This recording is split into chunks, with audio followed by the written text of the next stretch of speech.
yet, but they have a Yeah, lot I've of like started it. yeah, they have like a lot of like sections where it's just history, Mhm. like lore bits. It's really really cool. Yep. How you I doing? do like the way the book is set out. Hey. Hey, hey, Awesome. caught So us we're chit already the chatting. yeah. That's why I was just quiet for a minute. I figured maybe maybe there's something exciting that's going to come out of that conversation. Um, and it sounds like you were already talking about Cyberpunk Red. So Yeah. Oh, oh, fantastic. I mean, that's what we're here to talk about tonight. Um, all right. So, welcome in everybody. Thank you for joining us this evening. So, this is April episode one for the RPG deep dive, and this month we are diving into Cyberpunk Red, or the Cyberpunk world, really. I guess you could say, when it comes to tonight. Um, Obviously, Cyberpunk Red has a specific story that a theme that kind of goes around it. I personally intend to talk about a little more than just that because if you have been involved with Cyberpunk for any amount of time, you probably played Cyberpunk 2020, and the vast majority of the lore for Cyberpunk Red is coming out of the books from 2020. So exciting stuff. Got Robert with me, Robert Ramos Jr. with me tonight, and Foxy Project. Thank you guys Yeah. for being here. Dark Pawn might join us a little bit later. He is right now being the basketball mom or dad, however you want to look at that. Like a Um, basketball parent. yeah, well, his daughter has a basketball game tonight, so he's being a Yep. good dad and doing the right Yeah. thing Oh yeah, and absolutely. Mhm. taking care of that. So that is awesome. But yeah, Cyberpunk. Yeah, anybody who's been following our channel for any length of time knows that we're definitely fans of the genre and the game. Um, both the tabletop and the video game. Which, by the way, if you haven't played, go play it. Um, I don't know. How do you want to start this off, Greg? Of all of us, you have the most experience with Cyberpunk. Played all the way back when it Wow. first came out. Yeah, I've been playing Cyberpunk for a long time. So Oh, ever since I was just a wee lad. Um, so I think the person to start with is Foxy because she's like the newbie, I think. oh yeah, that's right. Yeah, yeah, yeah. Are Okay. you the newbie, Foxy? I am the newbie. I admit to it. I don't know. I mean, I think the whole world is very, very interesting. The whole concept of having like cyberware implanted into your body and being able to kind of augment things that you want to augment based on, what you're doing with your life is really kind of cool. Like I need some cyberware eyeballs at this point. Don't we all? But I To do me, think the amount of background lore is it's immense. There is so much. Like I started kind of reading through um the Cyberpunk Red book in my downtime at GaryCon, and you kind of get lost in it. Like the way You do. that the, the source book is laid out, it keeps you wanting to read. Whereas, some books are kind of laid out and they're not really that interesting. They're kind of dry. But this one, it's very interesting. It draws you in. It starts out with with a narrative and then takes you into like the world building and how to build a character and all of that kind of stuff. So I think that was a wise choice. oh yeah, absolutely. I mean, it starts like you said, it starts off with a really good narrative that is pretty gripping. From I'm not going to ruin it. No spoilers here. So if you want to go read it. Go read it. You Yeah, want to go read it. it introduces you to a couple of main characters. And when I say main characters, there are some notable characters in Cyberpunk universe, like any created world. Um, but the thing I love about Cyberpunk, like every other TTRPG that does very well, is it has its mainstays, its named NPCs, its named characters, but there's so much room for everyone coming into the game to become one of them, to rise through the ranks, become an edge runner of note, get your name in the afterlife, you know, um, and it does it well. Um, but yeah, like Foxy was saying, the amount of lore that they pumped into this game is a lot, and it's done very well too. What Um, it all builds on the the previous storyline. So really starting out from the very beginning with Cyberpunk 2013, and then then rolling into 2020, which 2020 is probably the most expanded as far as the lore goes out of the whole thing at this point. yeah, And then Cyberpunk Red is it's kind of the dark times. You know what I mean?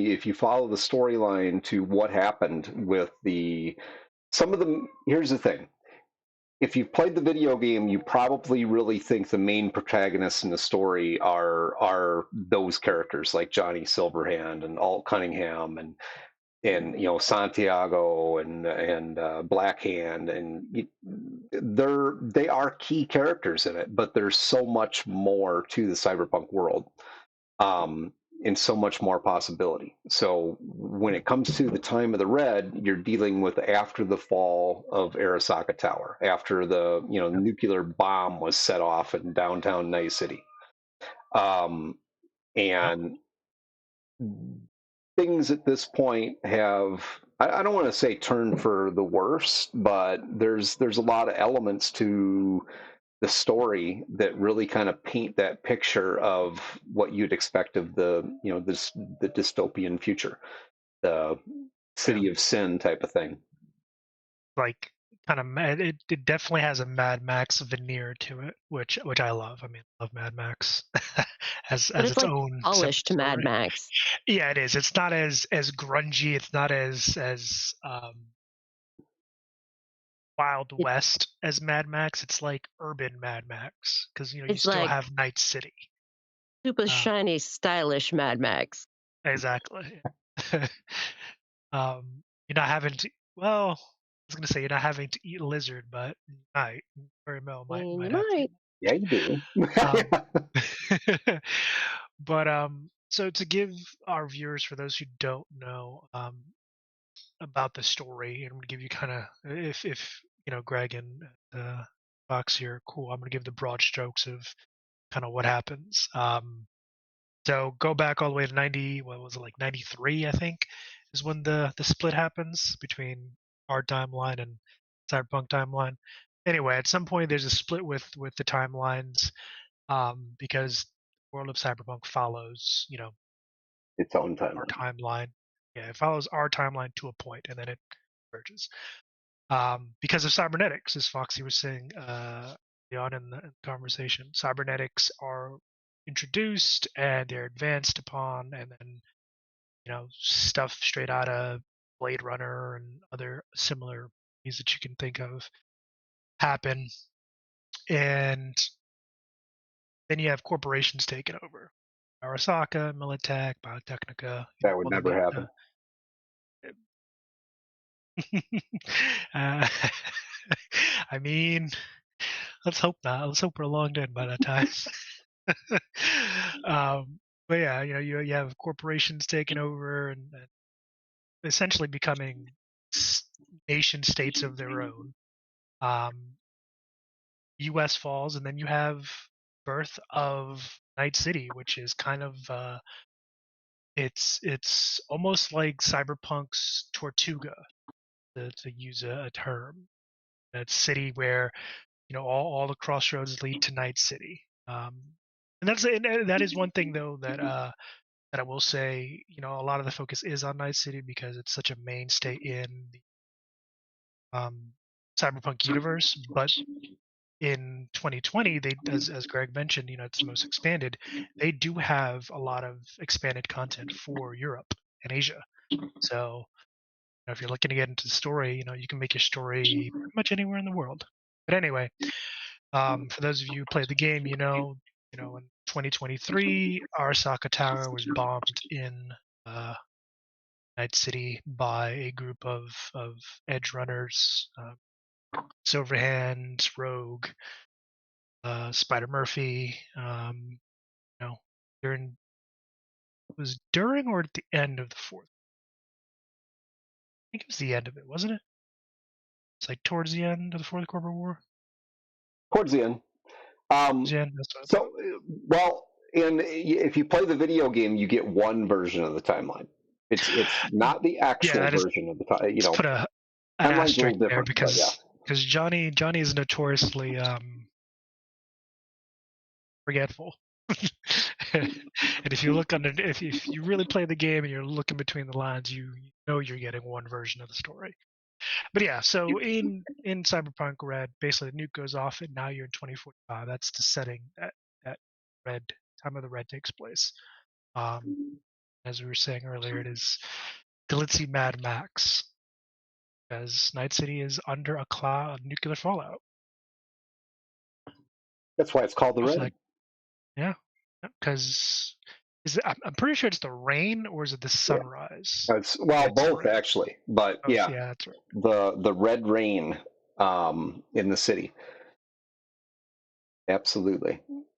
So you touched on some really interesting things there. If you're really looking to dive into the world of Cyberpunk Red, obviously the books like Cyberpunk Red book, which I was showing a little bit ago.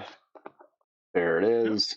Um, if you're interested in just starting out in this world and that's what you're going to play, then yeah, you're going to start out in Night City. You're going to really learn about Night City and the lore there around the time of the Red. Which, if you've played the video games, I mean, other than the fact that you don't have a purely bombed out city in the video games, because everything's been rebuilt by 2077. Um, it's pretty much that world.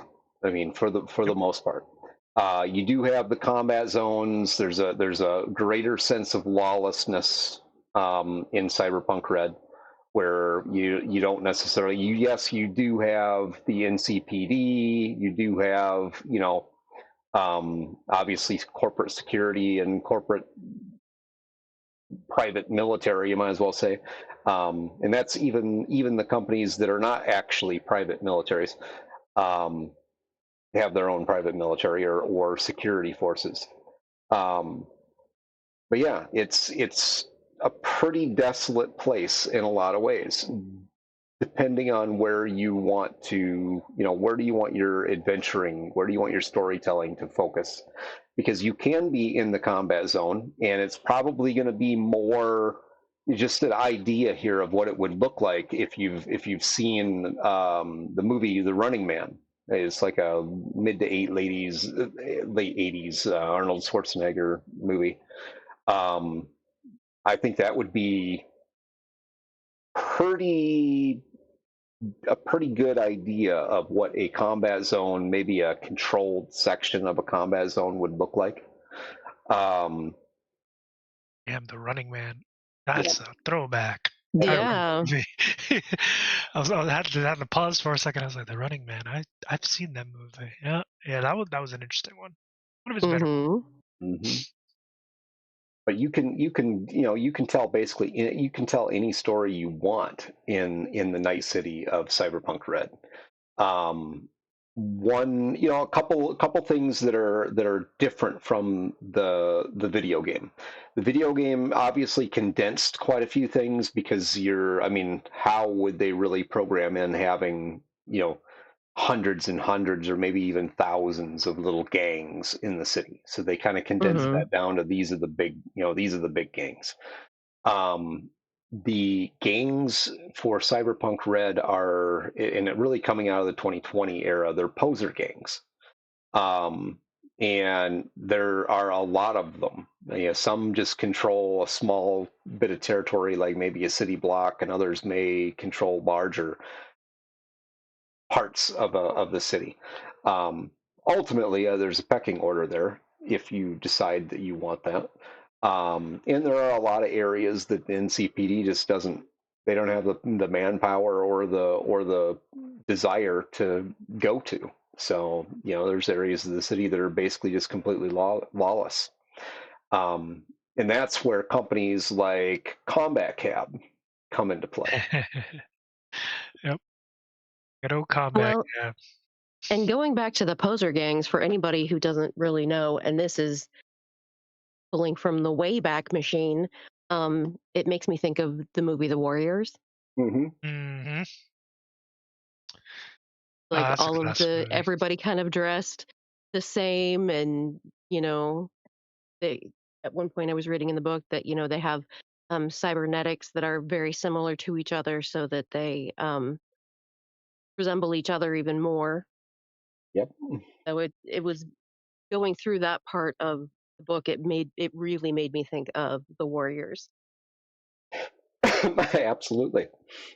And yeah, I think there was a great amount of inspiration that came from the Warriors, to be honest with you, Hmm. um, in creating the concept of the poser gangs. And I love it personally, because I I mean, do too. I play with that a lot when it comes to creating content. Some of the groups like the Sisters of Pain, Hmm. um, you know, they're just a poser gang. That's really all they are. Um, they're Bozos. they're an interesting poser gang because they're all nuns, but um, yeah, you got the Bozos, which do make an appearance in 2077. You can come up with whatever you would want, and that's the unique piece to that world. And if you want to, you can have a more normal setting, a more where you're actually in a better part of the city, maybe the Glen, maybe Kabuki. Whether Hmm. Kabuki's a better part of the city is debatable, I guess. Um, just depends on what you're looking for. Um, but yeah, you can have all the different aspects that you want. I think Kabuki has just that element of Blade Runner to it for me personally. You know what I mean? Hmm. Um, the parts of the movie where the Blade Runner's just out in the city and interacting with people, that's Kabuki to me. How about you?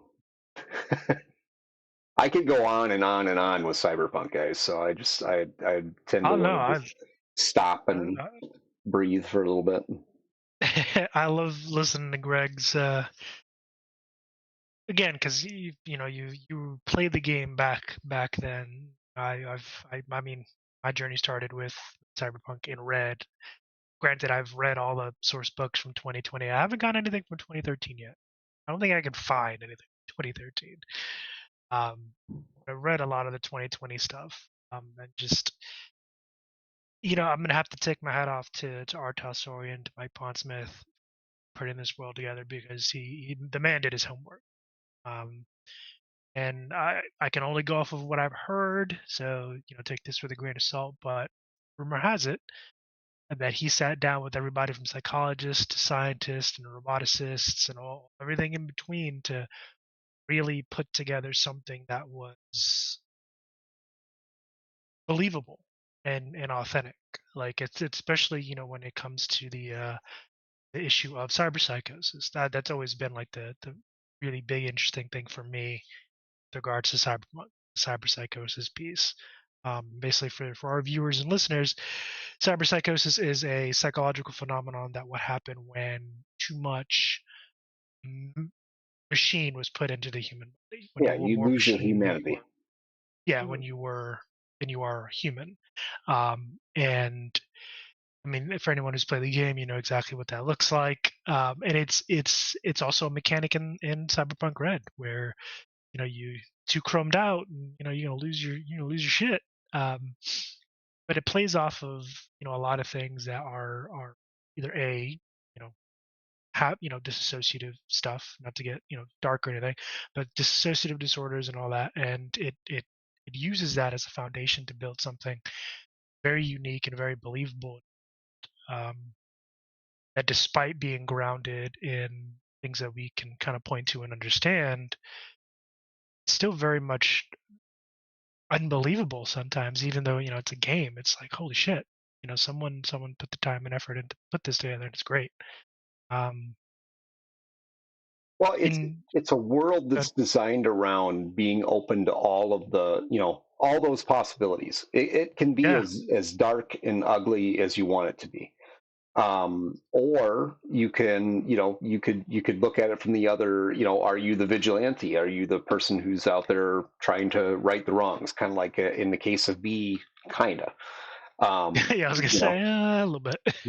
uh, he was definitely out for himself. He just managed maybe to help a couple people along the way. and that's And all you that can that's hope for. actually, That's all yeah, you can hope for in a world of cyberpunk. You know, and that is actually something that I like about Cyberpunk because pretty sure it's in red, but I know it's in for sure in the 2020 source books. Towards the beginning, Mike and writing team, they very clearly lay out the world that you're stepping into. Not the hero, even though you can try to be. Um, it's all dependent upon how you approach it, but the world itself is rough. It's raw and it pulls no punches.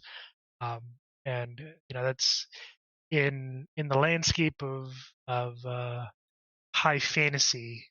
Stepping into the world of cyberpunk for me was really really fun. It was different. It was gritty. I like it. I like it. Yeah. And talking about this cyber psychosis, it made me think of the scenes in RoboCop with all of the failed yeah. Hmm. cyborgs and like, yeah, I won't get Yep. too graphic, but yeah, there are some scenes I'm like, that is absolutely cyber psychosis right there.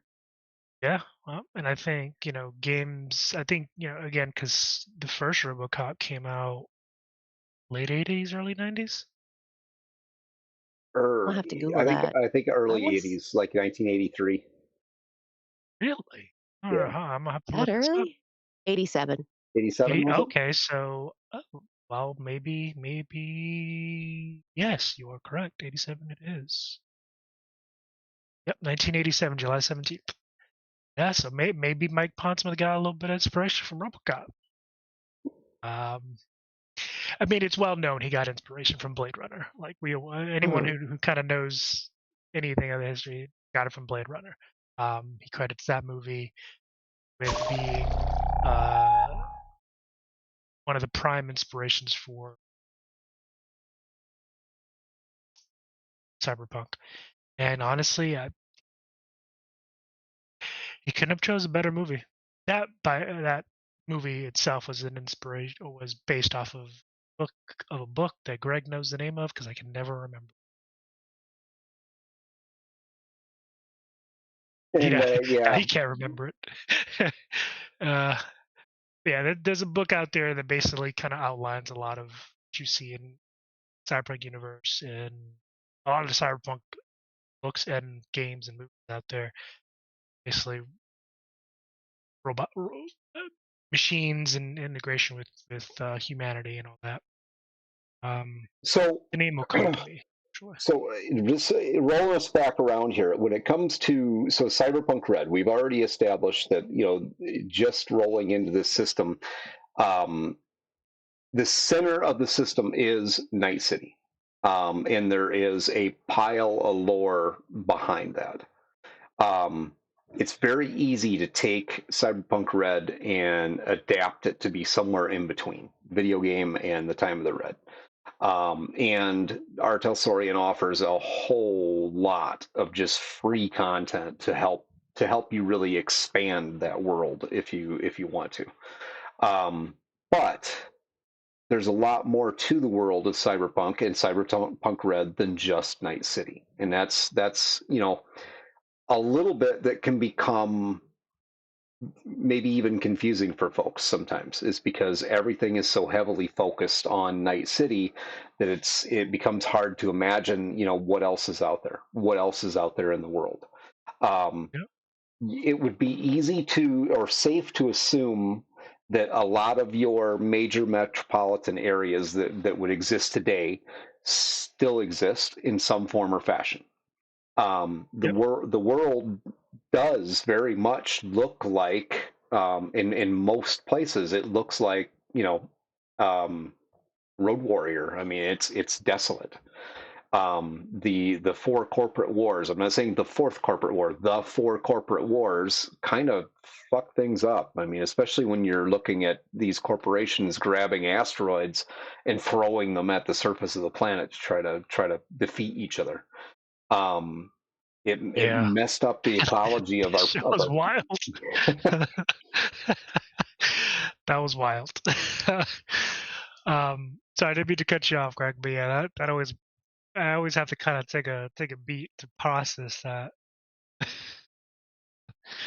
Well, Um, but if very you go ahead, go ahead, go ahead. picture that, I mean, it's like, wow, really? I mean, throwing Almost asteroids at the unbelievable. planet? Why? What?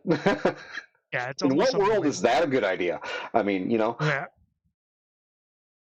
but yeah, I mean, Greg is exactly spot on. The focus is on Night City primarily because major that's one of the major characters. Because Night City, in and of itself, is a character that a lot of the initial stories take place. But like we were saying earlier, the entire world is involved in the cyberpunk universe. I mean, we'll use the asteroids for example. I can't remember the exact name of this, but basically, all the countries of Africa become a federation, take over low Earth orbit, and take over the space stations up there, and they become their own, conglomerate, pretty much ruling over any cargo transport and space outside of Earth orbit and space. So then you have obviously you have Arasaka ruling most of Asia. Um, so you get to China. Arasaka rules Japan. Yeah, I wouldn't say that then Arasaka rules most of Asia. There's a that's lot. true because And there's there's a another one. huge amount of room for you to make your own stuff. You know what I mean? Don't get too caught up in the big companies. Um, there's a book out there. I was showing that earlier to you, that actually gives you some ideas. So the 2020 There we corporate go. report, right? This book gives you an idea of like six big corporations. All right. And honestly, I mean, it's you can pick one up off the R. Talsorian site. They're fairly cheap. But it gives you a pretty good overview of what six large corporations look like in the cyberpunk world. Here's the thing. Don't think that these six corporations are all there is. You can create anything you want, and you can make a corporation that's just as big as Arasaka or Militech, or what I mean. It's not like you have to create everything. This is the top of the creme of the crop, and everybody else is under these guys. No, it does not have to be like that at all. Arasaka's home base is Japan, and most of these companies, like the six that are in here, have like a central place that um, oh shoot, I'll just name off some of the ones that are in here. So you have Arasaka based in Japan, you have International Electric, you have Lazarus, Militech is in the United States, Petrochem, I mean, you can pretty much guess where that's from. And then you have Sav Oil, and those are the main ones that are listed in this book. But I mean, you have from some of the major players around the world, country-wise. So the Soviet Union, you have China, you have India, you have what I mean. It doesn't mean that there's not other things, other companies out there, and that you can't create your own. And this gives you a pretty good template to do it off of, because it gives you an overview of these companies and what they do and what they have available to them. Um, and then you can create your own stuff. I mean, Yeah, you can adapt it using the system. And it's a pretty straight. forward system once you get a handle on it. So the Not that it U.S. takes a long time, my opinion, but again, my experience. But most once you pick it up, it's pretty easy to run with. most of your geopolitical entities are still around in some form or fashion. Maybe not the same as what we would recognize right now, like the United States is the in United States. The new Um, United States. yeah. Well, and I mean, it's still the United States, only now the main military arm of the United States is Militech. They are, Militech is a corporation separate from the United States, but you might as well say that one of those two entities it wears the pants, and the other one is subjective. Which one it is kind of up to you. Hmm. Yep. Same thing with their Osaka in Japan. Um, but yeah, you have that all over the world. I like to blend in some story from like New Chicago, which is a creation of mine. So I basically the idea would be to take old Chicago and that place kind of ran its course and destroyed itself. And part of what is now Chicago is New Chicago. And you can do that with anything, Tampa, whatever, New York City, Philadelphia, Boston, San Francisco, wherever you want to, create something. Um, and then the groundwork's already kind of laid out by what's in Night City. It gives you an idea of, what you have to work with, and then you create your own beyond that. Um, so it's a large world. You're not like locked into everything has to happen in Night City. And that's once you get beyond the bounds of Night City, everything else is gone and dead. No, the whole world's still out there, still waiting for you. Lots of nomads, Oh, lots of, yeah. you can Badlands, that's another big zone that you can play in. whole cities that have been, smaller cities obviously, but whole cities that have been just abandoned because they weren't able to sustain themselves. So literally just sitting out in the middle of nowhere, and that could be adventure in and of itself, is going and raiding these places, or looking for old tech or whatever. Maybe there's some conspiracy, maybe there's a corporation that has some hidden operations, or maybe it's not a corporation, maybe it's some big cartel that has their base of operations in this old abandoned city. um, Sky's the limit. What about you, Foxy? I know you're still kind of new to the lore and what have you of Cyberpunk. What kind of sticks out to you in comparison to like other TTRPGs played lately? I really feel like the setting in the world is so rich that you can pretty much do anything with it. I mean, literally anything. It's kind of based in reality, but not really. So anywhere your brain can go, you can set up a story to go from there. It's actually, that reminds me of something. Um, you can, and fairly certain Art Historian has this module on their website for free. They have a number of modules on their website for free, but you can play Cyberpunk. So you'd be playing a game inside of another game because there's an MMO similar to uh, Ready Player One inside of the game of Night City of Cyberpunk Red, Yes. So you can be a which cyberpunk red character who is playing an who's RPG. playing a game. That's wild. That when I read that, I remember Elfens, I looking think it's through that. called. Yeah, I think so. I remember reading through that module, that little piece, probably a year ago now, and I was like, so I could be inside of a game playing a game.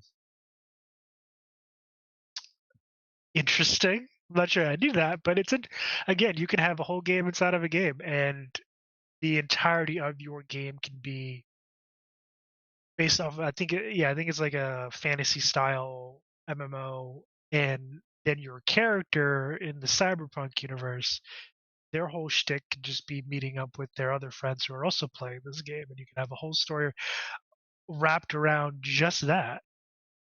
Which, I mean, I don't know how it. I don't know, man. That sounds like teach. That sounds like video game Inception there somehow. It sounds like fun, actually. Well, like I said, they have the module on their website. I'm fairly sure it's um yeah, that it's they've really given life to the cyberpunk universe in all forms. I mean, we've said this a number of times already, but you can revolve around your story. You can wrap it around something so small that you don't even touch Arasaka or Militech or any of those big names. It doesn't even have to do with any of them. Create your own story. It's kind of It doesn't even have to. actually, It doesn't even have to have anything to do with corporations. yeah. I mean, it's what we did in our private game essentially, which Mhm. is fun. Um, No, I think that the world itself is so expansive that you could literally do, and like I said, there's a lot of lore that's out there. There's a lot of reference material that's out there that you can use to create really great content. I think the tendency is to want to do things as from a one shot standpoint, where you're basically just doing jobs. You're an edge runner, Hmm. and you're just doing jobs. Um, and if that's how you want to play it, then awesome.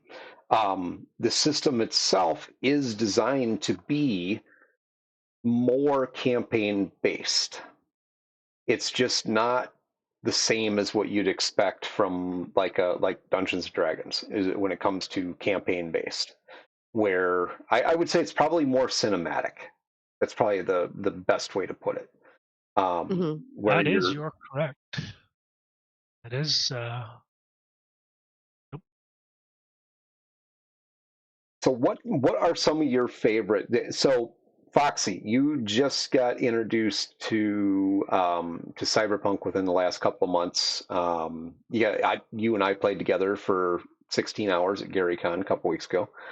Hmm. Um, so what are some of your favorite aspects? I mean, obviously your introduction to the world outside of what you've been able to read for yourself. I'm going to say it's probably been a little bit limited. Um, but what are your thoughts? I mean, I did watch the anime. Yeah. First anime that I ever watched was the Cyberpunk anime. Um, You're welcome. and yeah, thank you. Absolutely. And if anybody hasn't watched it, you absolutely have to watch it. And then you have to get back to me and let me know which character death you were the most pissed about. Um, Honestly, I love the poser gangs. That's so fun. There's so much that you can do with that. Yeah, I think a lot. And welcome in, Dark Pawn, everybody. Hey, yes. You guys go Hey. ahead. I'll get Pawn in here with us. Gotcha. But yeah, Rebecca's spoilers. Let me put that in there first. Um, there's a character named Rebecca. Her death is widely considered to be one of, if not the most breaking. Yeah. Now there were some that were shocking. Like Yeah, the first character death, I was absolutely shocked. I'm like, what the hell just same. happened? Same. That kind of came out of left field, and I was It like, huh? really did. But yeah, as far as like the world and everything, to me, the poser gangs just seem like such a fun way to bring in an element of danger, but also have this element of what the hell is going on here? And yeah, I mean, I think Welcome in, man. it, not to pull away from Cyberpunk Red itself, because that is at the core what we're talking about. But I feel like CDPR, which was the developer of the 2077 game, and Studio Trigger, in conjunction with CDPR, made the anime. They definitely captured the heart of the cyberpunk universe, in relation to the Cyberpunk Red. um, because it's as raw as the game can be right out of the gate. Um, and you, what I like about the anime in relation to the game, it kind of goes back to what we were talking. Sorry, in relation to to the TRPG, goes back to what we were talking about. For the first, we'll say half of that whole show, really don't mess with big corporations. Like there is kind of a bit with Arasaka at the beginning Mm. that kind of gets pushed off a little bit, um, pretty quickly. First couple episodes. Um, When you add the really big players in there, like you add, Arasaka and some of the really big players from the lore, it's too easy to fall into everything's about saving the world. Hmm. Um, and that really makes for a short.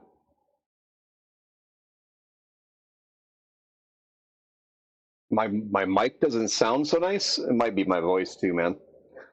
Um, but it makes for a very short campaign if that's what you're looking for. It just makes, if everything's about saving the world, I mean, how many times can you do that before it's just no fun anymore? Exactly. So I try to stay away from that, and then I have a whole storyline going on that's kind of about that. So Yeah, but it's different. It's more intimate than that. I mean, it's not like Netwatch is that big. right, right. yeah, Netwatch is an interesting one. I still want to do a Netwatch. trauma team. I want a trauma team Oh, chronicle. Netwatch. Netwatch is connected to my all-time favorite character in the Cyberpunk lore, Raish Bartmoss. Only because this is another spoiler. It took an asteroid to kill the man, An and that's all asteroid I'm gonna dropped say. by Arasaka. Yes. Yep, all I'm gonna say. They couldn't kill him, and even then they couldn't kill him fully because he came back. Oh, that's speculative. That's what Spider Murphy says anyway. Well, no, what I mean by he came back is he's the reason why Netwatch exists. But yeah, he's my all-time favorite character. So since you're here now, welcome in, Dark Pond. So what are your favorite aspects of the world of Cyberpunk Red, or let's just say Cyberpunk in general? I think I love the fact that it could be our world. And that is enough of that. Anyway, hold on a minute. He is on his phone, so we'll drag him back in here. I'm back. Stay in your seat, man. It's a problem I know. I'm sorry. No, what I was gonna say was it's it could be our world, and in many ways it is. Obviously just the future. I grew up with all, like, I know you mentioned the Warriors and you mentioned Blade Runner, Demolition Man, Oh yeah, that's all of another good one. those. I mean, then I think of like Escape from New York, Oh, Escape wow. from LA. I mean, Mad Max, of course, the Road Warrior. There's so much. Like, I mean, and then I even remember the B movies, like some of them that were just even cheesier. Cyborg. There was, yeah, Cyborg, yeah. Cyborg and you name it. And I mean, there's just so much of that, like literature and lore and movies, and it's just fascinating. Um, I think that's what pulls me into cyberpunk and that kind of background, because it's just so cool. I mean, I grew up, you know, even Barbarella, for crying out loud. Oh wow, wow, that's a That throwback. is a deep With dive right there. Yep, Jane what's the Fonda. name? Jane yep, Fonda. Or the other one, there's two that I'm thinking of now. Was it Barbed Wire with Pamela Anderson? yep. Yep. And then Tank Girl. I can't remember the Sure. actress name. Tank Girl was great. The comic I was was, great. The yeah, movie The was comic was great. okay. The movie was I It was loved. I okay. liked the movie. It was Okay, I okay. liked it. Johnny Mnemonic. Yeah, That's that's a solid. Yeah. classic. Yeah. Strange Days. Oh, strange. That is a movie I hadn't thought about in a long time. It's very good. I It is a mean, good movie. It's an excellent We're getting movie. off on a tangent. Sorry, folks. But I right, but I mean, mean, all of that's that leads into Cyberpunk, right? I yeah. mean, all roads. It really I mean, does. All you roads can lead to put Night City. all of that. Yep, I'll all tell of you it leads to Mike Pondsmith. the well, for Beyond the Wall, which is the Gary Con um, story that I've been telling. One huge inspiration for that story was actually the Ghost in the Machine. Yeah, Hmm. Uh, I loved that story, and I love the movie that they made out of it. So it definitely heavily Machine is inspired. Yeah, that, and that in and of itself leads to the greatest. It's considered one of the greatest animes ever. Ghost in the Shell. hmm yeah. Akira. I mean, another one's Oh Akira. my God, yeah, I yeah, I mean, remember that one.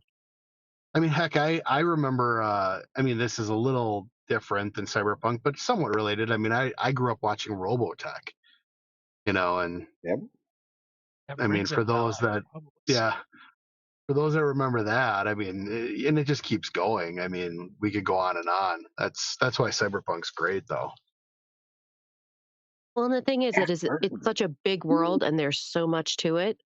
But the stories that you tell feel very intimate. Like, we played Beyond the Wall, and every day we had different players. I mean, we had a few people that were the same, but we had different players. But it felt like we were telling a cohesive story, even with the different people. Right? hmm Part, And that I think that is honestly, one thing part of that that is really good players. I mean, honestly, part of it Yeah. is really good players. Um, most definitely I definitely comes down to players.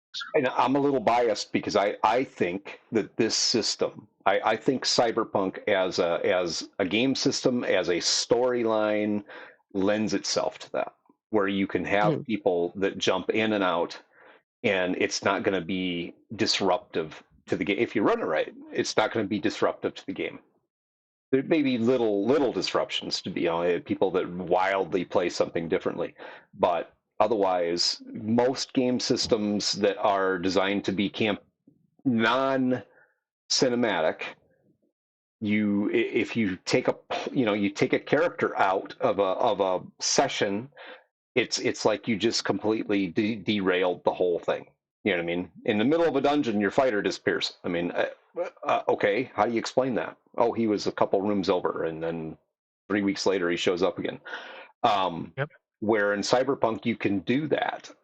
You can do that, and you can do it fairly seamlessly. So for groups that are not able to have the same consistent group of people that show up regularly, whatever, every week or every month or whatever it happens to be, you can play a really good game, tell a really good story, and not have to have everybody feel as though they're letting the whole team down, or whatever the situation is. Preferable that people show up, but I mean, if you can't, you can't, right?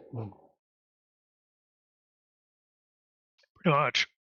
And if you can't show up, and Greg, I mean, you took the words right out of my mouth. The system, the world itself, it it's not out of the realm of possibility. It doesn't pull you from that immersive seat to have, like you said, a character go off and do something else for a little bit, because even the way the world is built, your character uh, more or less is a day job. They have a profession that they have to do or should be doing, so they can. I mean, you got rent to pay. You got rent to pay in the game. You got to buy your groceries. So it's a seamless kind of almost one to one with real life in a way, where you got stuff you got to pay for and get done to realistically realistically survive. Um, and those, even though that stuff by itself can be turned into a story, um, just going to get groceries can be an adventure. Hey, Edge Runners, the anime. I Yeah, mean, yeah. Just go to fucking get groceries can be an adventure, man. I remember, I think it was in our private game where you know we got stuck, or one of my characters got stuck. Um, this is, I think, one of the instances where the Sisters of Pain shit up, got uh, stuck in the grocery store with our resident uh, uh, cashier Habib. Makes great pork burritos. Great guy. Don't ask where the pork comes from though. yeah, We Habib's had a great guy. Luke Hart from DM Blair join us for the last Beyond the Wall, and he ran into some maelstrom in the store, Oh God. Luke, and it you know what? Luke was a lot of fun.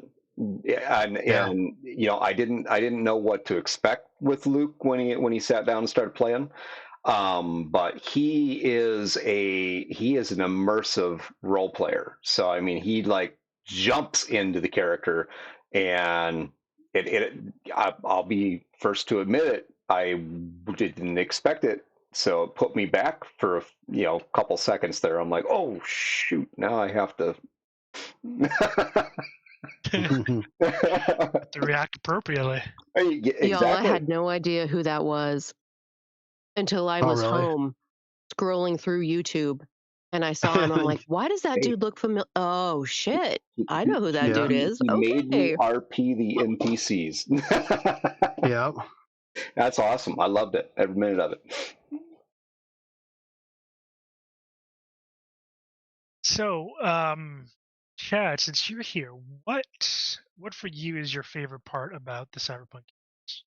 What you had to pick one thing? I like the net.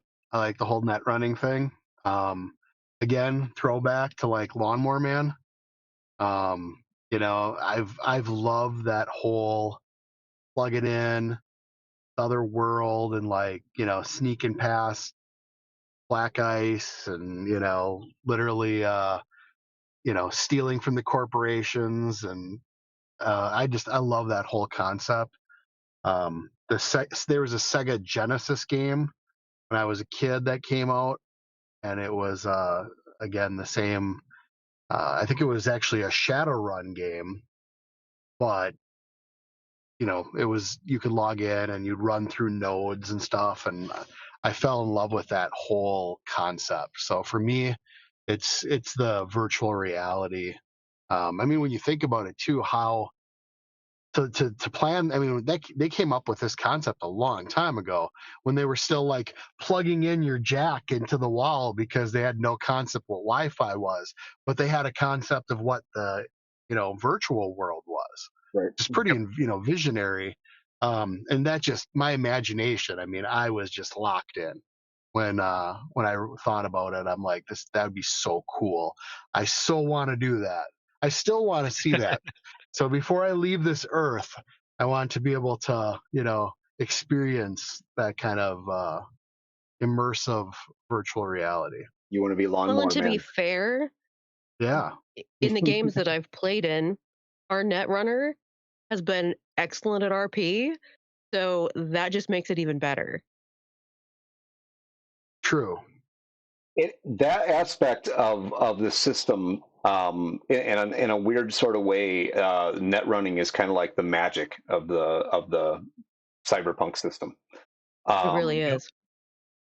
and it can be challenging for for a GM and for a party, because in a lot of ways it's like running two games simultaneously, um, because you're not only creating a physical world for all the other players that are not netrunners, but you're also creating a netscape, an architecture for your netrunner to do their thing in. Um, but I don't know. I hopefully it's cool for the other players to kind of get the, if you're not playing a Netrunner, because there's a lot of visual pieces that you can throw in there, kind of the explanation of what things look like and what the programs do and what the programs, because the programs typically have avatars. Um, I don't know. How about, what do you, Dark Pond? What do you think? What do you think, Foxy? No, I agree. I think that there's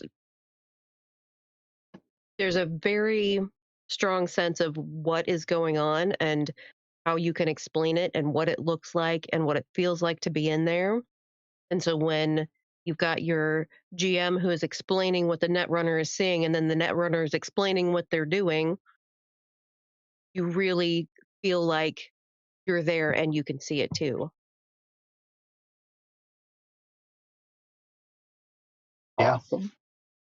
I'm biased, but I do think that the Netrunner at GaryCon did a good job too with like describing their style and then even Absolutely. pulling up videos. A lot of Tron videos popped up as Hmm. showing the and again there's another one that totally blanked Hmm. on, but for connected to Cyberpunk, I mean Tron, Tron. Yep. which Hmm. is just you can literally play Tron in Cyberpunk if you wanted to. I mean, there's no reason you Yep. couldn't just put that whole world into a major stronghold, digital stronghold that is the world of Tron. I mean, it is literally that.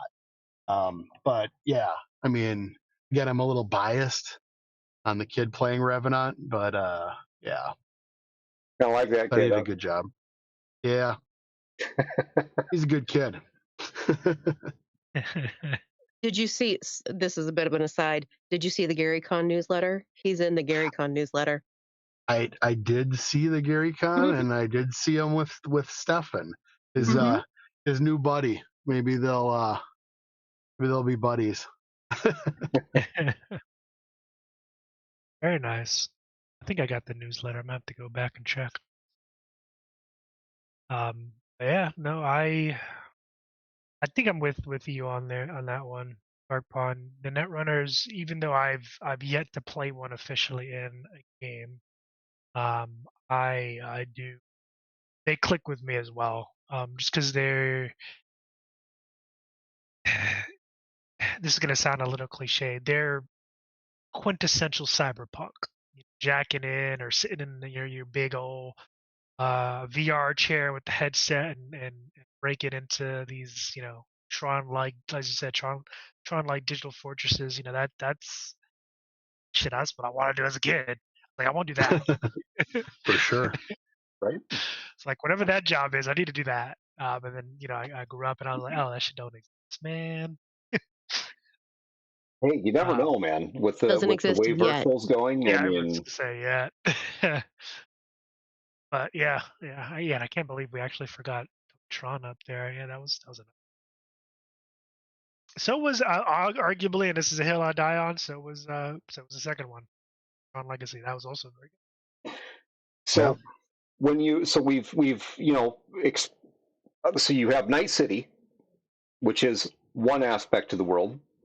You have the Badlands, which is a totally different aspect of the world. You have the possibility of essentially any place you can think of in our world. It's out there because I mean that's where you're at. It's Earth. Um, Now you also have the Netscape, which I mean, there's aspects of the Netscape, not just completely the net running piece to it, but what about the idea of being able to, you have the black wall and potentially being able to go beyond the black wall. Of course, nobody ever comes back, but I mean, good. Do you you want to know, give us a little bit of history on that one, Greg? The Since Rabbids, one, man, you've Rabbids. you've ran a game rabbits. about going beyond the wall. I, I actually don't. I don't want to Okay. give any history on that. But if you guys want to share something, I mean, you touched on it a little bit already with how that all came to be. Um, and obviously, it all starts with a big rock and a really well known net runner, um, and a little Well, known thing called the Fourth Corporate War. But yeah, oh yeah, there's a small little scuffle. No big deal. But yeah, to give you a 30-second soundbite, basically, Brace Moss was the netrunner. Quintessential netrunner's netrunner was there literally when the second version of the internet was created. Like literally, it's in the lore. still logged in or jacked in. I think at that point it was jacked in when the second iteration of the internet, as you know, it was created. And he was. Anyone ever seen Hackers? He was that kind of net runner. Yeah, Mm-hmm. right. Yep, he was that kind of net runner. Um, and the problem for everyone. And Arasaka decided they were tired of this problem and literally dropped a asteroid on him and the entire building he was in, yellow, which kicked off a dead man switch that he had, which brought down the net. And as I think it was Dark Pond who mentioned rabbits, it's a nice program that he wrote, which essentially turned out to be rogue AI that would basically eat net runners for breakfast. So NetWatch, which was a government entity that we were talking about earlier, kind of came about to protect the net or what was left of the net from Barmos's kill switch, Yeah, dead man switch, I should say. the rabbits were a defense mechanism to stop because Bartmoss essentially, I mean, he was an anarchist. I mean, that was the whole idea is I'm going to watch the whole world burn, and Freedom of he information and well, no secrets. he almost well because there were no at that point there were no secrets and there was no information because that's what he was attempting to do, is to Yep. destroy everything, all the information networks, um, and that's part of what the Rabbids were all about, and you know the idea behind the new net, um, was to keep it all isolated from the greater internet. So versus it's an intranet versus an internet. Um, yeah, Yep. so that's why I didn't want to describe it because I'm going to go into all the funky little details on this thing. Um, But I mean, it's cool. It's part of the world that was built, man. It's one of my it favorite is. parts. Well, it's an awesome story too. I mean, the whole lore behind how it got to be where it is now. Um, awesome stuff, you know, in the characters that were created behind telling that story and getting us to where we are now, getting us to Cyberpunk Red. Um, as and you know, not to jump away from that piece of story too quickly, but there's also somebody touched on the idea of the orbitals. There's also a whole suborbital world that's out there as well, where you have space stations and you have asteroid colonies and you have all kinds of things in suborbit in orbit around the planet. Um, that aspect is out there. It's mainly in the lore from 2020, but I have absolutely no doubt that eventually it'll be migrated over into Cyberpunk Red. I highly, I I agree with you on that one. I I don't would I doubt it. would do it personally, but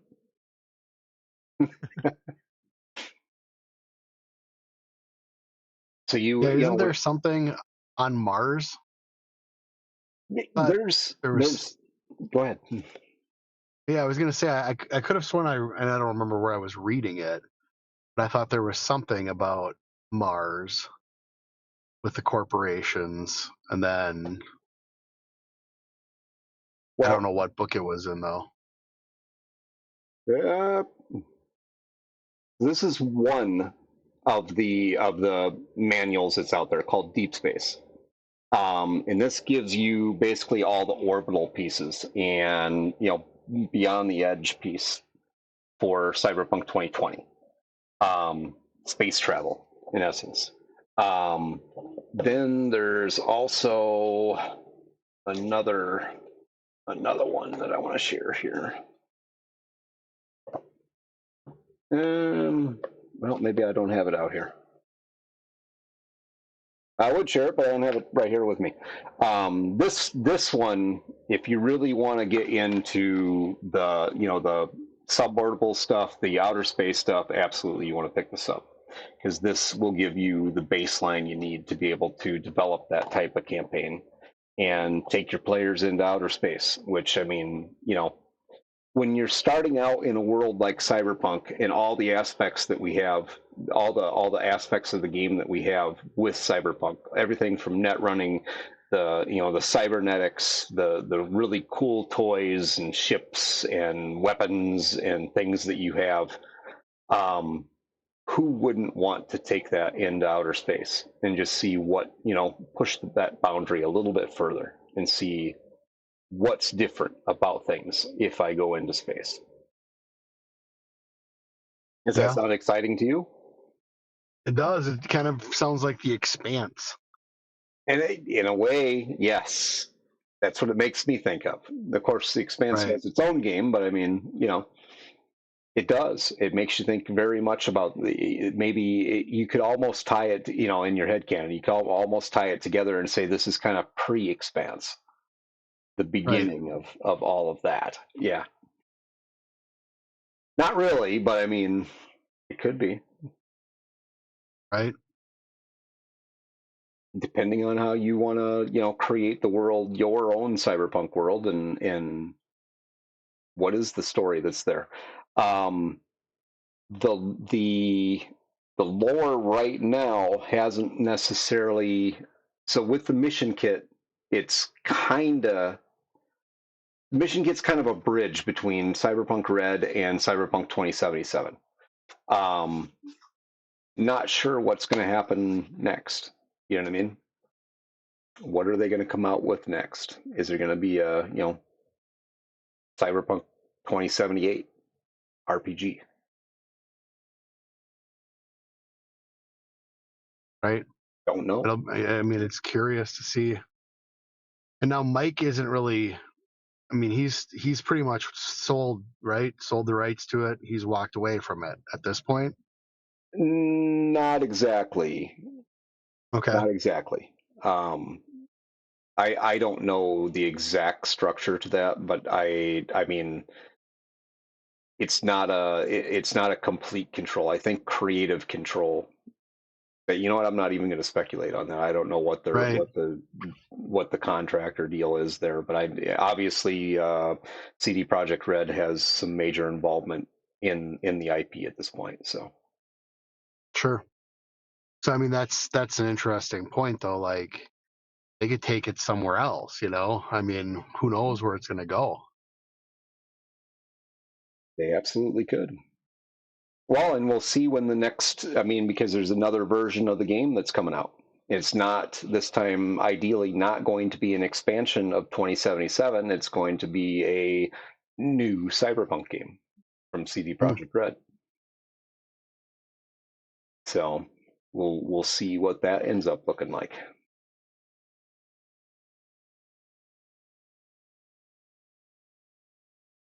'77 so far is what they've said.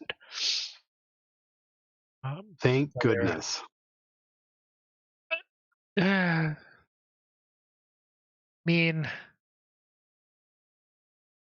I liked some of the characters. Oh, I loved a lot of the characters. It's just that it seems like it's just it was over. Like it just keeps going on and on and on. It's like okay, we got it. Let's move on to the next story. I'm ready for the next story. Yeah, I can agree with that. Yeah.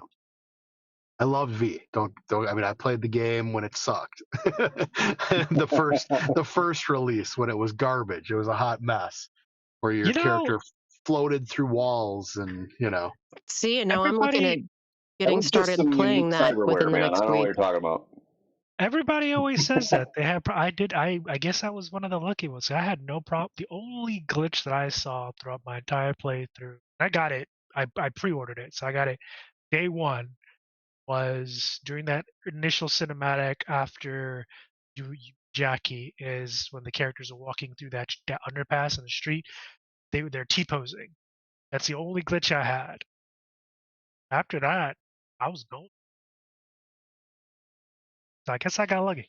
I didn't have a lot of issues with the. I mean, it was glitchy. Yeah, I'm not gonna say that it wasn't glitchy, but I didn't have a lot of like major game disruption glitches early on either. It's better now. So Foxy, you haven't played Is that what you're going to say? You haven't played 2077? No, I haven't. I was looking at starting this weekend Oh my to goodness. coincide with us discussing, the Cyberpunk TTRPG. I was going to play the game on stream. Nice. Yeah. Maybe Our That's first maybe I will play with you. our first ooh. introduction to Cyberpunk, Chad, was the anime. That's what Hmm. that's what she She was had saying. never saw it, and I was like, "That's your homework." And had never watched any anime, period. And then there was a whole rabbit hole thing there. So, Mhm. Well, there's some good ones. If you need recommendations, there are a lot of good ones. I mean, I See, did and finish Death Note. I love the game. Like even with glitches and whatever, I love the game. It got hammered on reviews, and It, then it, literally that anime breathed life back into it and really saved, like, resurrected that game. And they Mhm. were yeah, working hard. I mean, to give CD Projekt, I mean, they did a good job at like patching and working on it. But that anime, like, that literally was its just saving grace. everybody went back to it. And then they got it right. I mean, they made the corrections. I give them credit. They gave us the product that, We should have got. you know, yes, and then And, much more. And yeah, again, the story was good. I mean, the characters were great. Um, who and doesn't Phantom like Keanu Liberty. Reeves? I mean, you Right? Yeah, put Keanu Reeves in anything, and I'm going to pretty, watch it. pretty much. Yeah, if Keanu Reeves I is in it, I'm mean, watching Yeah. it. I don't care what it is. yeah, I mean, we just make him Revan already. That's all I have to say. I'm right there. I was down that hill with you, man. I was gonna like, guys, just make the Revan movie. You can print money, Done. okay? Yep. He Jesus, just doesn't even have to say anything. He'll just no, ignite his lightsaber and then turn it off, and we'd be like, "Bam! it's Take my like okay, money!" yeah, here's $50. I Sold. don't care. Right. Uh, yeah, oh, absolutely. Or Hopefully, or or if they're smart, make a freaking movie and put him as Johnny Silverhand, live Yeah. action, man. You know, maybe that might be the next thing. Oh, right? but yeah, I mean, the game was great. Phantom Liberty, just the capstone on that whole project, absolutely top tier. Um, Matter of fact, I'm probably gonna go play it again now. Damn it. Yeah, I still have it downloaded. But yeah, I mean, the world of Cyberpunk is one of get lost in everything. You can fall down a long rabbit hole. I remember when we first started playing Cyberpunk. What was it? A couple of years ago now, 2, 3 years ago now, Greg, something like that. You first introduced us to it Yeah, like 3 years ago. well we started the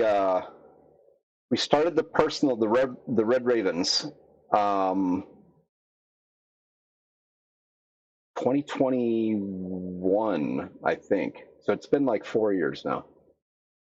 Yeah. So, and I remember when we got started, I sat there and I read that whole book cover to cover. It was a digital copy because we were on Roll20, and I read that whole thing cover to cover. I got that hooked. Like you said, Foxy, early on in the stream, the book starts you off with story, Yeah. and it drops tons of them throughout the entirety of that, and you get to learn, Night City, the characters. You get to learn about the Badlands and all the events that happen, all the all the the four corporate wars and how cybernetics. You get to learn all that stuff, and then it just like, all right, well, you know all this stuff now. Well, go hit the streets. There you go. Go hit Yeah, the streets. go hit the streets, and Go it's be an like, agent. now what are the rules? Okay, hold on, I'm gonna have to look this up. Three core rules. I'm doing some Google here. Yeah, where is it? So what was your There we go. first introduction to Cyberpunk, Dark Pawn? My first, so it was at a local game store. Um, I don't even remember the name of it anymore, but it was downtown Green Bay on Main Street, and there was a gentleman who was running it for probably 7 to 10 people, and he had the Chromebooks with the the chromed out ladies on the cover. Yep. And I was like 16, and I'm like, yeah, what's this game? This isn't like I can't this imagine why. isn't your this isn't D&D. What's this all about? And he got a couple of my buddies joined in, and we started out, a group of us were going after basically a almost full cyborg that cyber psychosis went mad, and it was like literally running through the subway, and we had a tracker on it, and we went after it. I mean, that was literally the story.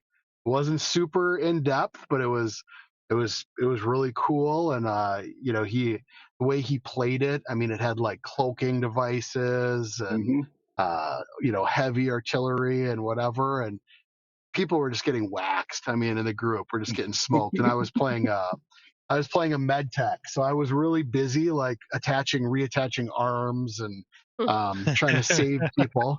And we were just going after this one freaking cyborg that was like a experimental unit for like Militech or something like that. So it was ridiculously advanced tech, and this was Right. at the time we were playing in probably I'm dating myself, but probably 1992.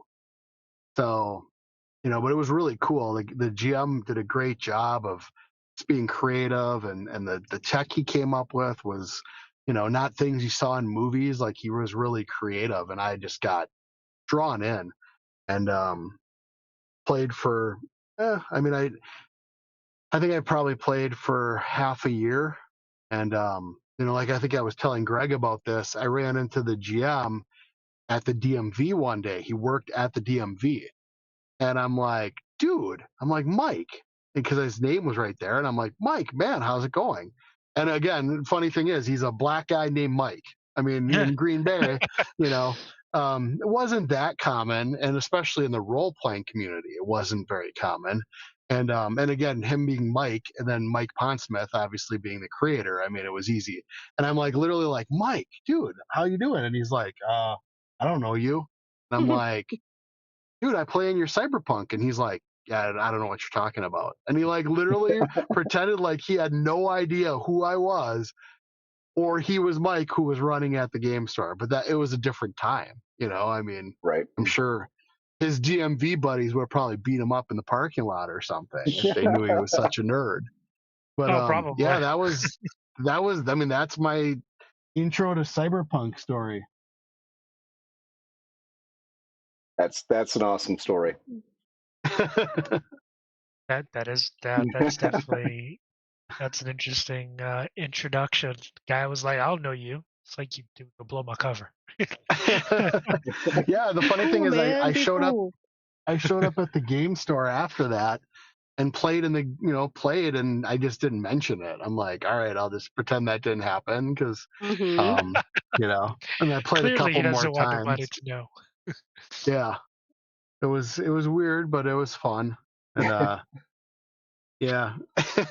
And then I think it ended because everybody got irritated with my cousin who was playing with us, and basically they like ghosted him and kicked him out of the group. And then I'm like, I really probably can't show up and play now, with my cousin kicked out of the group. So That yeah, would that be was the end.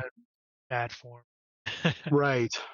So Well, That's got to be something awful if he got himself kicked out of a Cyberpunk game. yeah, he yeah. was he's a rules lawyer kind of guy. There you go. Oh no. He's That'll meant do to it. be a GM. He's meant to be a GM because he wants to be in control of everything. See, So I don't. Yeah. Okay. you don't know anybody like that, Greg? Nope. Nobody. Yeah. I know a lot of people like that. Unfortunately, that's that. I just Right. don't. I don't. I meant to be a GM. That's the piece that I don't think that those people are meant to be GMs. But Yeah. Well, in if he can here, make they his probably think they are. But I mean, it's yeah. Okay. yeah. Well, he liked to do things his way. So if you're the GM and you clearly lay out the rules and say this is how we're going to do it, then everybody who plays knows their fate, right? You signed Right, on the right. dotted line. But when you're a player and you want to argue with the GM on this and that, and Yes. the Pythagorean theorem and trajectories, and if fire burns underwater, I mean, you name it. It gets a First, little. right. Suspension of disbelief. I mean, we all do. It doesn't matter if it's video games or a board game or what. I mean, you play games to have fun, not be a rules Nazi. I mean, Right. So, and Yeah. that's, I don't know. I'm not sure how many people's idea of having fun is arguing about rules to a game that, you're when it's done, you're going to go on about your life. I mean, there's no impact there. Right. I mean, but There's yeah, always somebody. Yeah. yeah, unfortunately, There there. is indeed always somebody. I guess it depends how attached you get to your character, and if it's something that you're really like, oh my god, my character is going to die, or this isn't going to go the right way, then you get, I've seen it a lot of times. So Mhm. yeah, but it didn't work out. So yeah, then I think he ran D&D, and then I'd like watch him and other people get into almost fist fights about rules. So That'll do it. yeah, yeah, I've seen it I all, Greg. I try not to be, you know what I mean? If I'm a player, I just I'm going to sit there and keep my mouth shut unless the DM does something that I really feel is egregious. Then I'm probably just going to try and get my character killed so that I can get away. I, It's when they don't let me I've had die. to. It's like, ah, what do I need to do? Yeah. Where's the nearest cliff?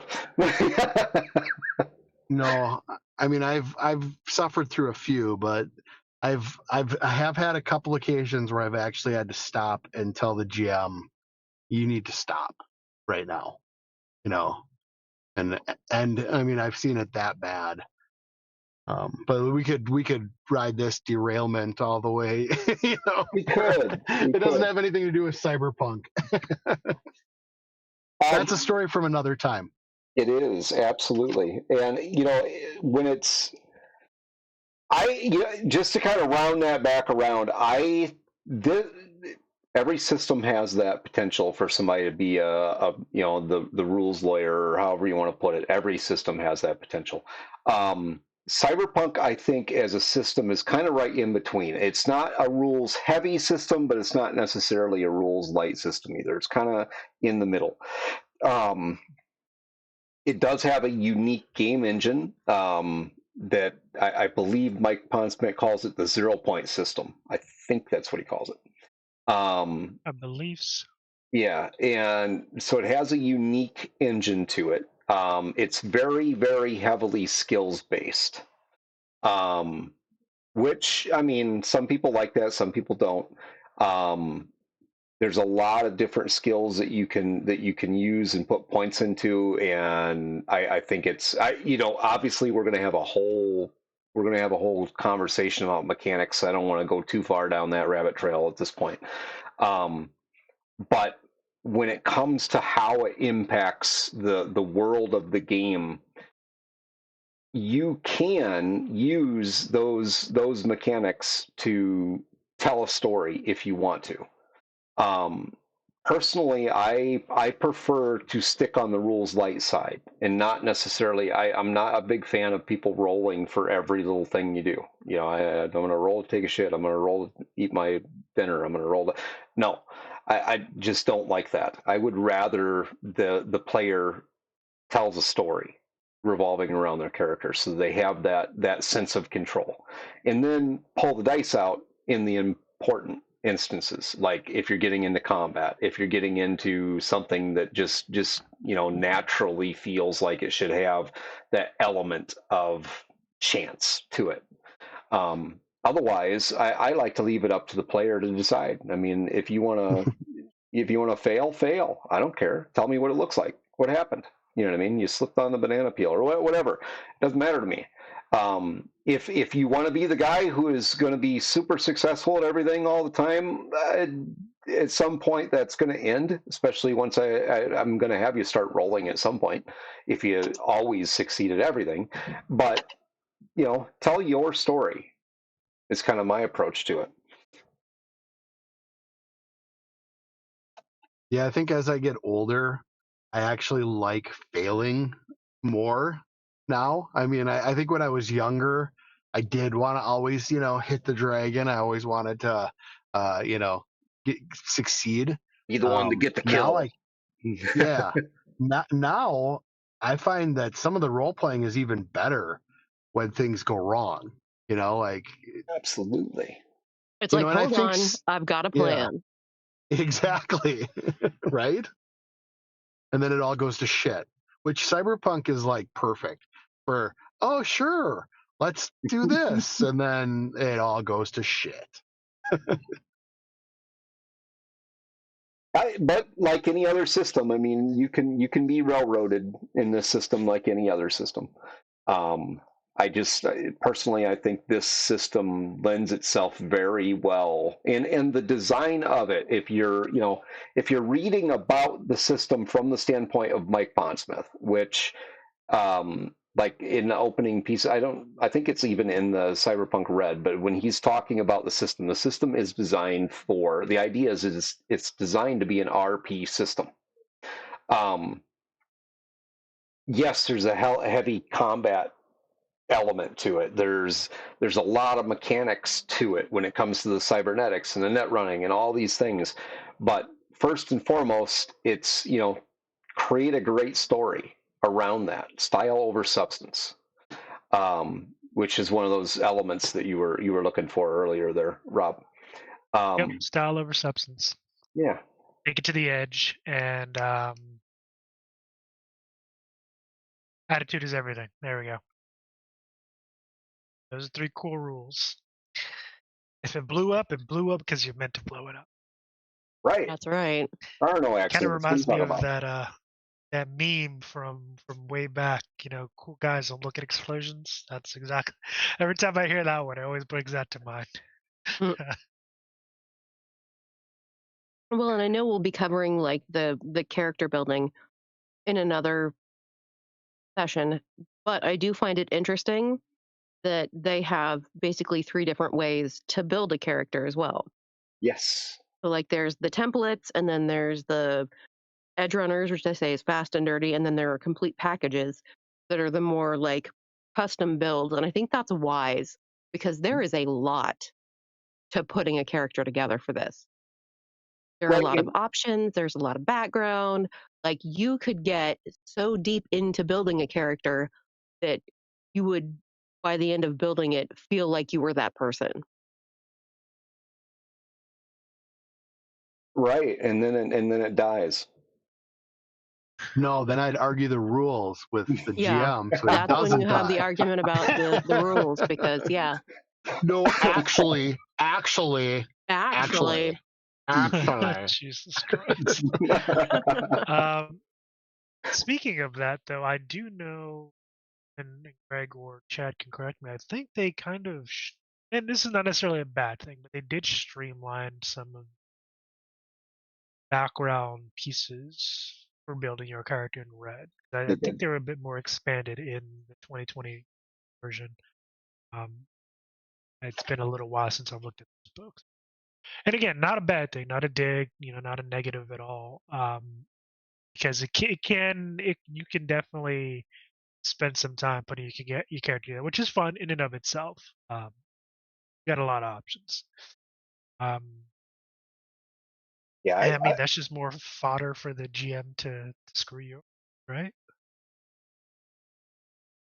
Just What saying. GM that's would more do that? fodder for you to work with your GM to get screwed over because you meant to do that.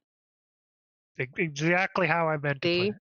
Yeah, Mm-hmm. see, Foxy cleaned it up for me. To Wow. create very extensive problematic background history. Mm-hmm. Well, the life path system. Okay, since we're already kind of going in this direction, I mean, the life path system is one of my favorite, and from the very beginning, it was one of the things that really kind of pulled me into Cyberpunk. Not just the story piece to it and the awesome art, and I mean Alt Cunningham, anyway. Um, the life path system was just awesome.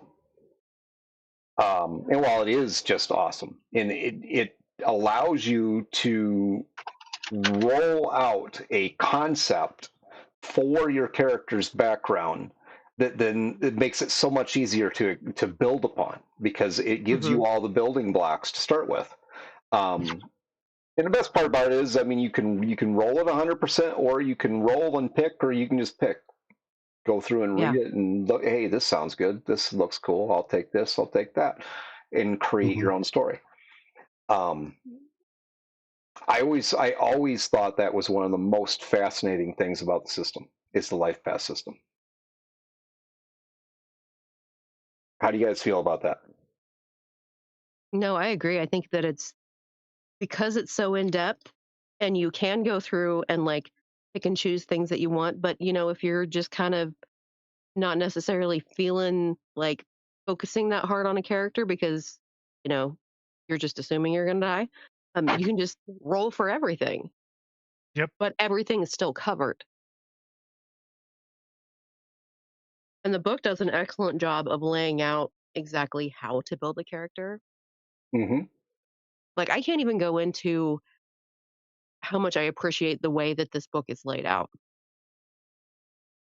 because it's so in depth, but it also draws you in because it does have like the little bits of story throughout it, Right. or it even has ads for things that, you know, exist in the cyberpunk world, which is hilarious to me. I'll pop through, I'll be kind of flipping through, kind of looking to see what's coming up next, and I'll run across a page of ads. Well, the ads blend humor in as Hmm. well, so Hmm. it is good stuff. And Harper, you will have an opportunity soon. That's all I can say about that right now. But you will have an opportunity soon because we are going to be playing some more Cyberpunk. Absolutely. And actually, in 3 weeks, we'll be playing a one shot of Cyberpunk. Hmm. What we haven't decided yet is who's running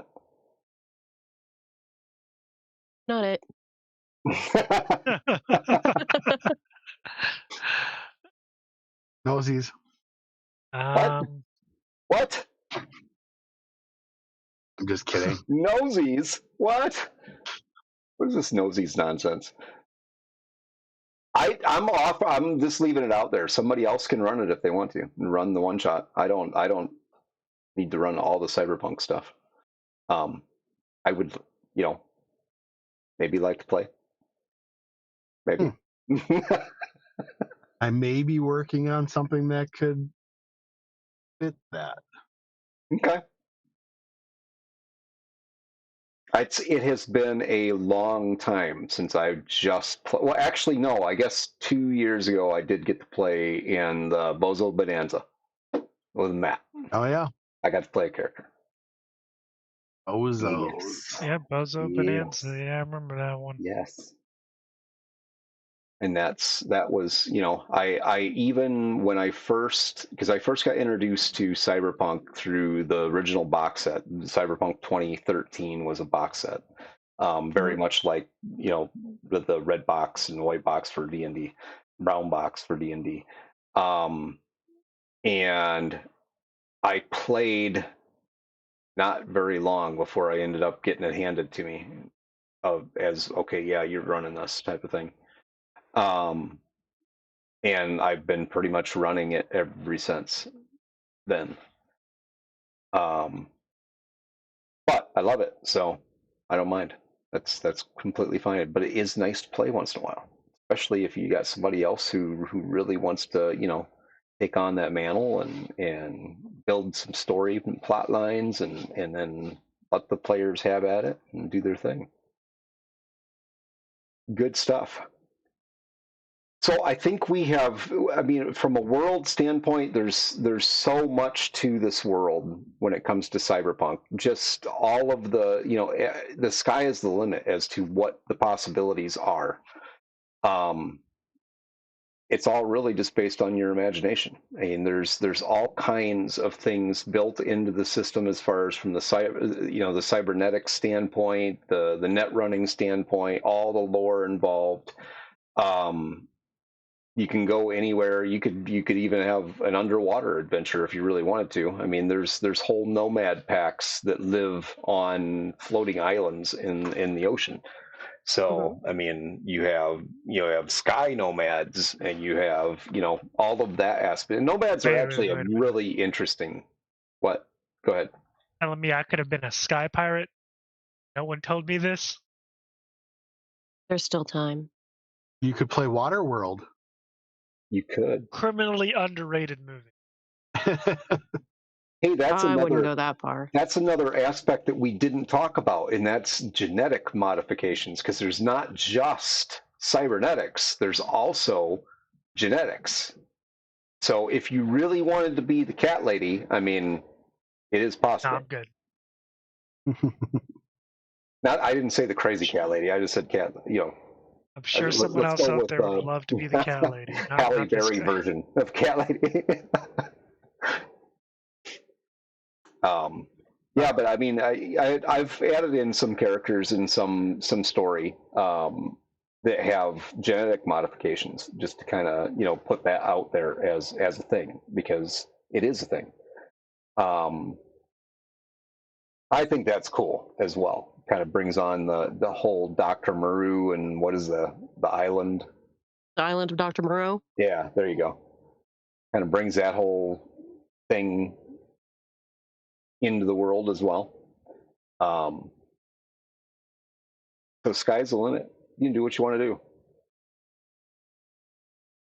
And with that, I don't have any. What more is there to talk about when it comes to the world? There's lots of sand and heat and really interesting people. And anything you can think of, whether you wanted to pull inspiration from movies, which we've talked about, a lot of movies that have that that inspiration quality to them. Inspiration from video games such as 2077, or other video games. There's actually, I think there was another video game created based on Cyberpunk. I think I'd have to I look at would that. not be surprised. It didn't take off as like 2077 did, but of course it didn't have CD Projekt Red behind it either. Yeah, and creating story and worlds in Cyberpunk, to me, is probably one of the highlights of gaming, and especially running games. Because I really, ever since I was a kid watching Blade Runner, that movie is what really got me into this genre. And just, it's powerful story, powerful movie. And Cyberpunk was kind of my avenue for being able to RP in that world. That's really what got me engaged in it, and I love it. You guys? Love it. Yeah, no, I got nothing else. I mean, building broad strokes, and it's definitely one where there's a lot of nuance to it, but like any world, you can always inject your own story wherever it is you want, and use as little or as much of the pre-existing story as you wanna. Um, I mean, that's how Cyberpunk was created. Most of those characters are belong to like Mike and his wife and their kids and friends and family. So they played the game and built the story off of it. Did you know that Mike Pondsmith, I don't want to say hated, but really had a strong dislike for the Johnny Silverhand character? Oh, absolutely, yeah. I think it was in an interview one time. I think somebody asked him like, "Would what do you think of Johnny Silverhand?" And I think the interviewer asked like, "Would you let Johnny date your daughter or something like that?" You're like, Mike was like, "Hell no, hell no, absolutely not." Johnny Silverhand's a terrible person, and he is. He's a terrible person. Um, but he's a terrible person. But when you learn about him, you understand why.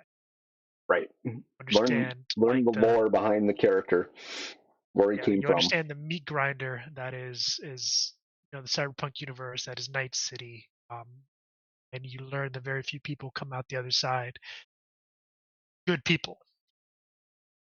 Let's just put it that way. um, so, but yeah, I mean, it's as Greg said earlier in the pot in the stream. Corporations are totally not taking Totally not. over. No, absolutely not. How about you, Foxy? Do you have any closing thoughts for us? I'm just looking forward to playing some more Cyberpunk. Me too. I mean, honestly, Well, we'll definitely be playing Cyberpunk next GaryCon. That's a year away at this point. We'll be playing some Cyberpunk at the end of April, and who knows from there. Maybe yes, doing we some need more more streaming. Cyberpunk. Nope. But other than that, we still have to decide what Saturdays we're going to be doing some more Walking Dead. Yes, Um, which is coming up really soon here. So it actually should be. Yeah, we have a meeting this evening. Talk a little bit about that, yes. and we'll get back to And everybody. I did throw a couple of place markers out there on the schedule, by the way. be sure and save up your channel points so you can come hang out with us and maybe be a character in a Walking Dead stream, you know, Yes, and I'll be be sure a and come character. back here every Wednesday in April because we'll be doing lots more talking about Cyberpunk and building a character or two or three or, however many we come up with, going over mechanics and then doing the one shot, which I'm super excited about. I think we should probably, when we do that, I think we should probably try to like give an overview of the three different methods. Yeah. Um,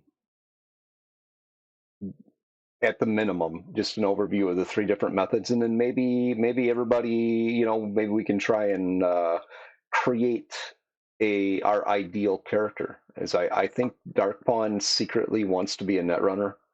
See, I think he secretly, does too. secretly.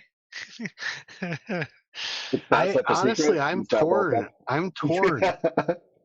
I'm torn between the Netrunner and I'm not gonna lie, the Lawman. I love the futuristic Lawman. I don't like the dynamic that they I have am for the their law. ability. Yes, Yeah, it's not. but I've come up with a way to tweak that. But I'm gonna save that for the appropriate video. Yeah, Well, but my we thoughts. the world needs Momo money. Oh, Momo. Momo money. Momo is normally a hit. Good reason. Yeah. So yeah, any other closing thoughts there? I'm sorry, I kind of cut you off, Foxy. If you had anything else you wanted to share. Nope. I will be starting some. I'll be playing some Cyberpunk on stream, but I know that I'll start tomorrow night or if I'm going to start Friday night. It just kind of depends on work. Let me know because I will. I obviously it's not multiplayer or anything like that, but I will definitely play along with you if possible. Okay. So Yeah. maybe I might even stream it too. You never know. You should stream it. Yes, it's a We should. fantastic game. We Well, should. now you're making me want to join in and stream We should Cyberpunk. test the co-stream and each be streaming it. See, great way to There you test. go. There you go. We'll have to chat some more about that. How about you, Dark Pond? Do you have anything you would like to share before we run away for this evening? Nope. I'm just excited to play whatever we're playing next. So Cyberpunk, Walking Dead. I want to play more. Gary Con got my creative juices flowing, if you will. So I'm Absolutely. More games. ready to go. All right. So with that, go play some Cyberpunk. Awesome game, awesome system. And if you want to know more about the system, character creation, we'll be handling that next week. We may move the Wednesday slot to a different day, maybe like Thursday. I'm not sure yet, but we'll be going over character creation and giving some ideas about characters, and what are some things that we've thought about creating that maybe haven't, or some really cool characters we've had in the past. That'll be next week. The week after that, we'll cover mechanics, really talking about how the game functions, all the little things that we kind of hinted at tonight, like with paying rent and all that good stuff.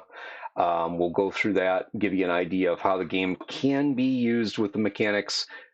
One thing about the mechanics is that, you can be the rules guy and everything has to be strictly by the rules, or there's aspects that you may want to look at and just be like, I don't think I want to use that. And that's completely okay.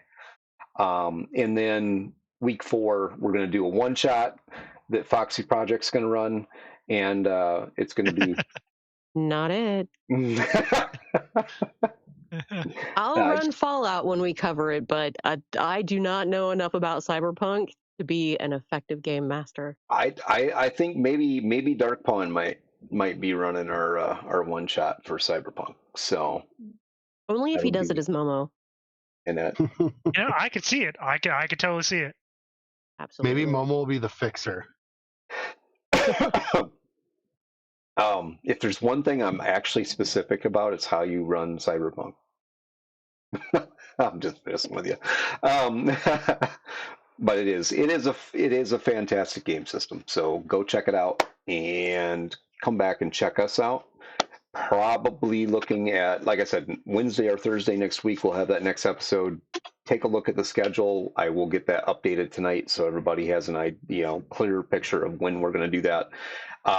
Also, the next episode of Wildfire, our Walking Dead story.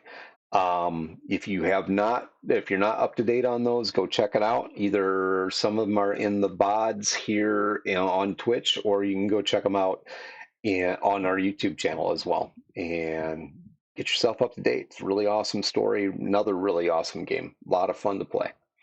Join the Discord. I'm not a very convincing salesman, so sorry. Join the Discord. Be sure and join the Discord so you can stay up Do to it date on now. everything that we're up to. Definitely join the Discord, guys. It's where you're kept up to date. You can talk with us more, with our get the guests that we've had and guests we're gonna have in the future, etc., etc.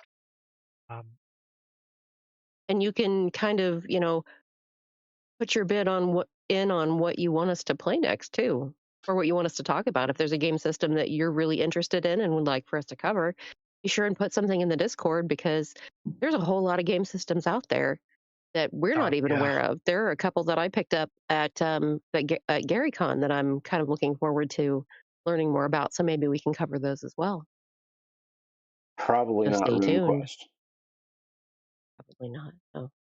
Maybe. Never know. Maybe. All right. Thank you very much, everybody, for joining us this evening. Thank you to all of you here on the channel and the great discussion this evening. Looking forward to next time. Everybody have a good evening. Yep, adios.